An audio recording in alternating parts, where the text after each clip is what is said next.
mukuoneramu asenza bokosi apapa amanyamula bokosi ndi akulu amenewa ali mbachikhulupiriro ndithu cha Yehova amagwira ntchito yachipembedzo ndi amene mukuwaoneramu ilili ndi bokosi ndithu amafukula kumanda kumakayika nyumba muntchalichi yawo nyumba yopembedzerapo mulungu amenewa ndi akulu ampingo amene mukuwaona pawa ndithu akuluakulu taonani zimene zikuchitika dziko lilupira kumapeto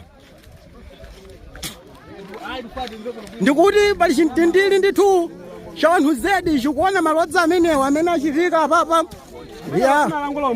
ameneyu nzokuti wanthu akumaganizira kuti akalowa mkati mwemo nkuyatsa moti wanthu avotera omweyo munthu uyu ngoti kuti poyambilira atagwidwa amafotokoza zoti kuti alipo mtolongo wambiri ndithu amene akugwira ntchito imeneyi kenaka anze kuti munthu uyu ngoti wadzambokana kuti ayi izizi ndi mapanga ndekha imene mukuoneramu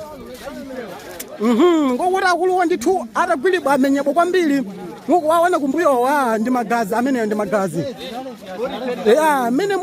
chimene chibokosi mukuchiona pachi akulu amenewa chibokosi chadabola makomo mumalowamo njuchi imene muli mafupa moti amene muli mafupa ndithu a munthuyo